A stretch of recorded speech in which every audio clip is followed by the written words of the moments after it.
people that do CrossFit want to get stronger, smarter, faster, and better. So that's what, Jocko Fuel's for. So that's kind of how we ended up here. People that do CrossFit want to get stronger, smarter, faster, and better. So that's what, Jocko Fuel's for. So that's kind of how we ended up here.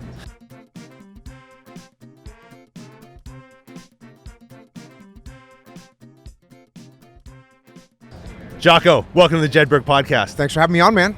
CrossFit Games 2023. It's day 3. That's not day 3. I feel all my days are blending together. It is the final day of CrossFit Games 2023. We've had the teams go on the North Park this morning. We had the men. The women are getting ready to go. They're probably going to kick off as we're talking, and then it's into the Coliseum.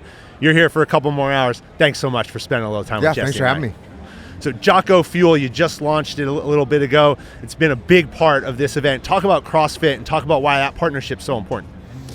Well, really, I initially got introduced to CrossFit when I was in the SEAL teams. And it was one of the earlier seminars that they did for the SEAL teams. It was probably like, I was trying to figure it out with Dave Castro. It was like either 2005 or 2006 timeframe. The CrossFit started doing seminars for SEALs, and I went to one of the first ones that they did and got I guess I got a level 1 certification. I don't really remember, but I think that's what I got. And so we're familiar. I got that, and then I kept training, but I was still in the SEAL teams and going on deployment and stuff. And then in 2007, I trained jiu-jitsu, and in 2000 I kind of had a couple different gyms that I'd worked out of with my training partners in San Diego. And so we'd gotten kicked out of a bunch of different gyms.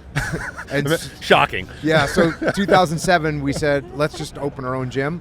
So we started putting that together, and it was 2007, we got the CrossFit affiliate, and we opened up January 2nd, 2008. And so I've had the CrossFit affiliate in San Diego, Victory CrossFit, that's at Victory MMA, since 2008.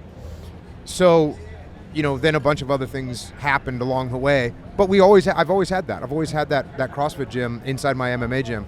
And then, Jocko Fuel started a few years ago, and as Jocko Fuel was growing, there's opportunities to do stuff with a bunch of different companies, and you want to be doing stuff with companies that sort of align with the way you do things. And there's no better alignment than I've had a CrossFit affiliate for 15 years, and people that do CrossFit want to get stronger, smarter, faster, and better.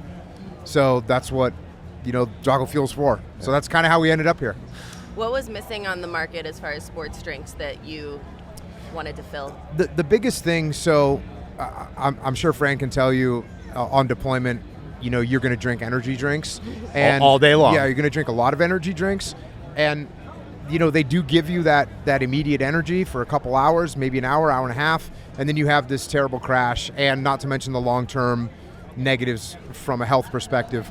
So I wanted to make something that you could drink and actually not have it be bad for you and still give you good impact. So we reduced the amount of caffeine in it, so it's only got 95 milligrams of caffeine, which isn't some crazy amount that makes you feel like you're going to have a heart attack. It's less than a cup of coffee, right? It's like a strong cup of coffee. Okay. So, and that's kind of what I based it on. When they were, well, how much caffeine? I said, how about like a cup of coffee? So we made it like a cup of coffee, and then we put the, other nootropics in there, alpha GPC, other things that are going to help you get your mental focus.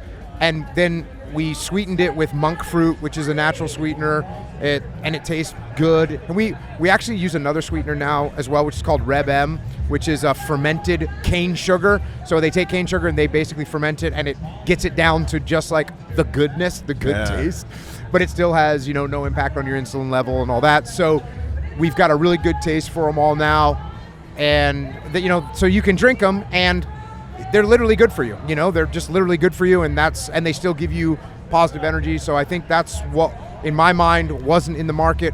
I liked the immediate feeling I would get from energy drinks before, but I would crash and feel like crap afterwards, long-term health. So I think the hole in the market was, can we make something that's legitimately good for you? And we did. Can we talk about leadership for a second? We sure can. You know something about leadership. We talk a lot about, our whole podcast is based on leadership, building effective leaders, those lessons we learned in special operations, those characteristics that we take as special operators, and then we apply them to the rest of our lives in any organization. I want to ask about doing hard things. because right now in society, we're at a place where doing hard things has kind of fallen to the wayside. And we know from your background, my background, that we need leaders who are committed to doing hard things, one, themselves, and number two, building teams that are ready and prepared and willing to have a bias to action to do hard things. Why do we have to do hard things, and why does someone like CrossFit build that with you and in your individuals and teams? Well, clearly when you do hard things, you get stronger. You know, if you lift weights, you're going to get stronger. If you go running, you're going to build endurance. But it's not just physical endurance and physical strength that you build when you do hard things. It makes you mentally stronger and mentally tougher too. So there's the whole aspect of just becoming a better human being by doing hard things.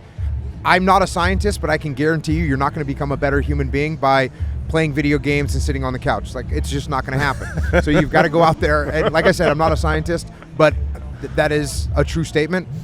So there's that aspect to it. If you want to be a better human being, you want to be mentally and physically stronger, you've got to put yourself under stressful situations, physical and mental stress, which is what something like CrossFit is.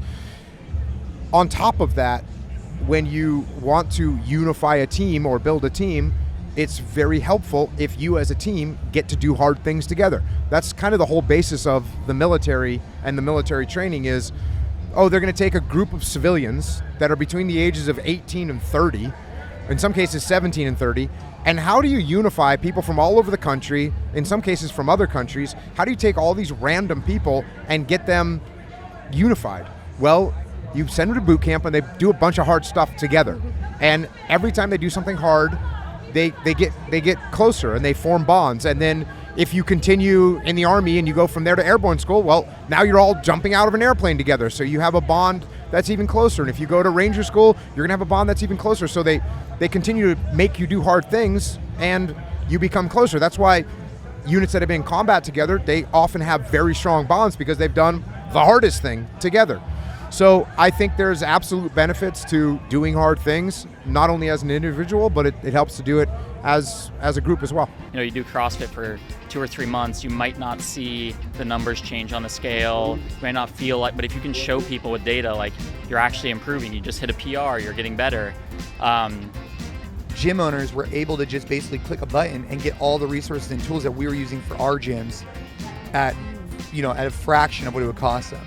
Like if gyms provide a better product on the floor by having better coaches, their business is going to be healthier. They're going to have better retention and have all those other features. And coaching is a skill that needs to be developed. We are, I would argue, the most product-focused company in our space. And the way we create value is by we build product. In 2012, we told gyms to put TVs on their walls and we got laughed at an event, and go in any CrossFit gym in the world now and you're probably gonna see a TV on the wall. But we're just constantly pushing the envelope with innovation.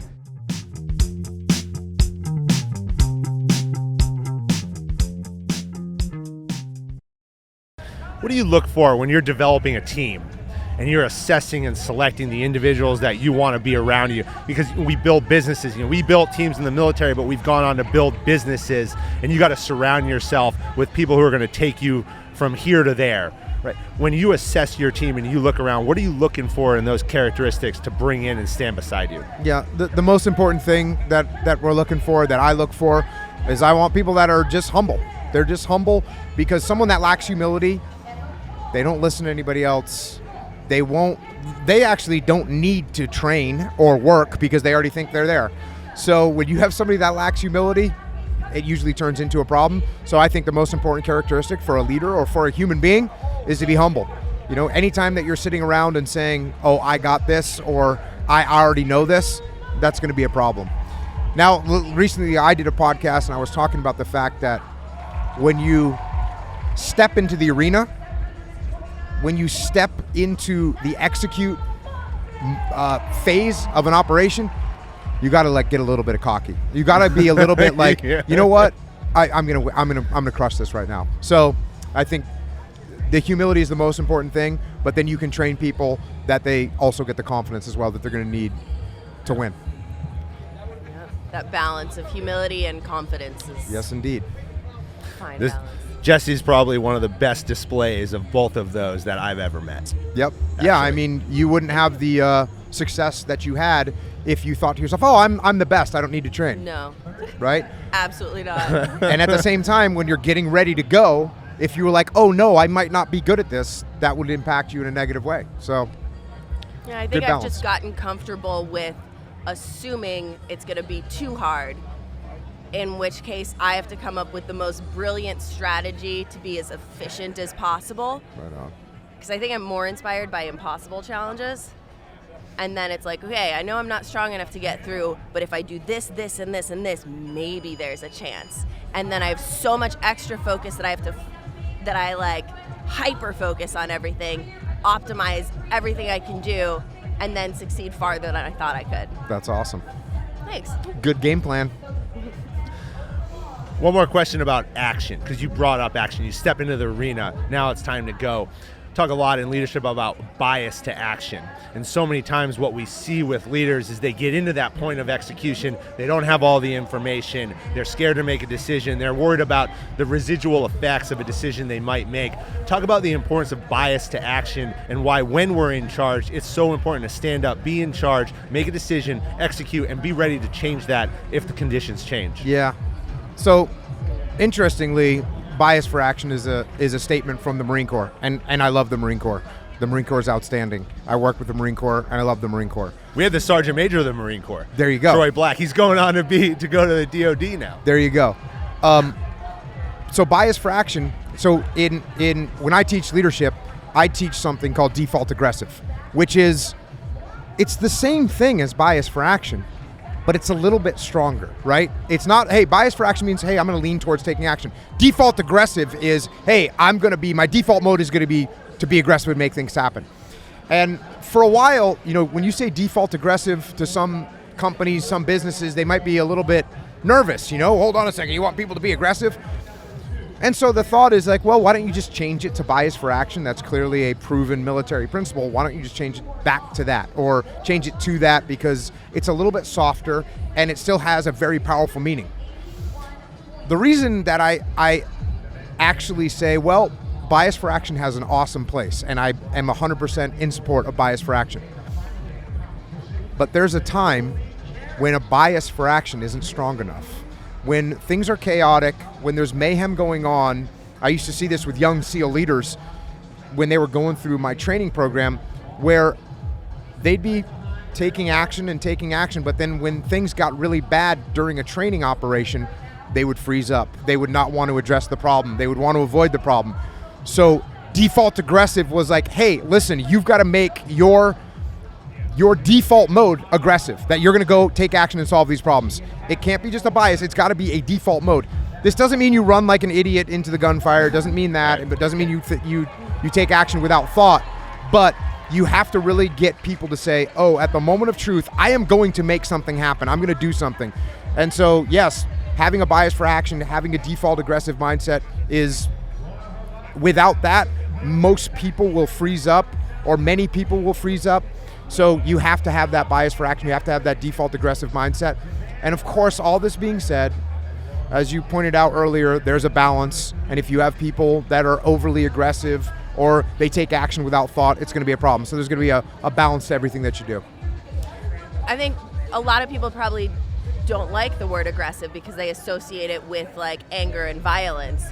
How would you define aggressive that is more productive, that is in line with your intention? Yeah.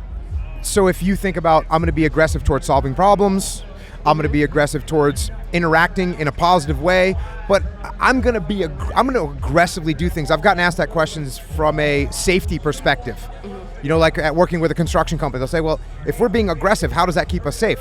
It's really simple. You're going to aggressively follow the safety protocols. You're going to aggressively make sure that the people on the team are doing the right thing. You're not going to be bashful about it. You're going to be like, hey, we need to make sure we're following the procedures here. So aggressive attitude, definitely not about yelling at people. It's not about, being hostile. It's about a higher level of taking action. Cool. Nice. Test question. Yep. The Jedburghs in World War II, they had to do 3 things every day to be successful as core foundational tasks, habits. if they built on those habits, if anyone builds on their habits, they can focus their attention on more complex challenges that came their way. The Jedburghs had to be able to shoot, move, communicate. You know those statements very well. What are the 3 things that you do every day in your world to set the conditions for success?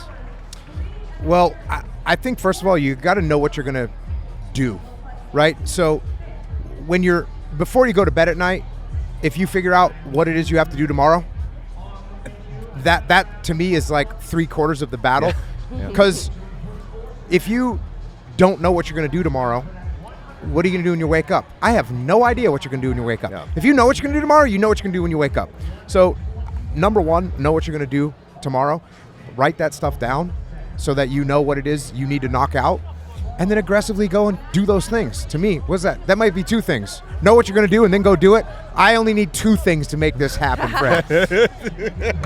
And I guess my 3rd thing would be, at the end of the day, assess what you did and see how you can make it better tomorrow and fill the gaps. So those would be my 3 things. Know what you got to do it, and then assess to see if you got it done. I love it. I also loved your reaction. Like, most of the time when you say test question, everyone goes, oh gosh. And you were just like, bring it. Chill under pressure. Well, I get asked a lot of questions. Yeah, true. Well, there's a lot more action to come. You're gonna get to see a little bit more of the games before you take off. Appreciate you sitting down with us. And it's an inspiration to watch what you're doing for veterans, for leaders out there, for the entire soft community. Keep up the great work, and thanks a lot for joining, Jessie. Right on. Thanks for having me. Appreciate it. Oh, yeah. Right on. Thank you. Thanks, Graff. Thank you so much. Right on. Super cool to meet you. You too.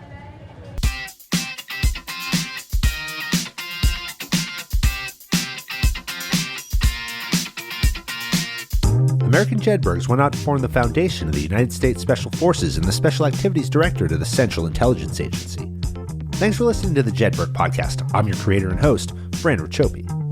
Join us next week for a new episode on Apple, Spotify, or wherever you get your podcasts. Check us out on YouTube for full episodes, highlights, and other behind-the-scenes content. If you like what you heard, give us a like and leave a review. Follow me, Fran Racioppi, Jessie Graff, Talent War Group, and our CrossFit Games sponsors, U.S. Army, Wodify, GoRuck, and Hero Coffee on LinkedIn, Instagram, Facebook, Threads, or X. Send your comments and inquiries to fran@jedburghpodcast.com. As a former member of Special Forces, the Jedburgh Podcast donates a percentage of all proceeds to the Green Beret Foundation, supporting America's Special Forces and their families. Thanks for joining us on this episode.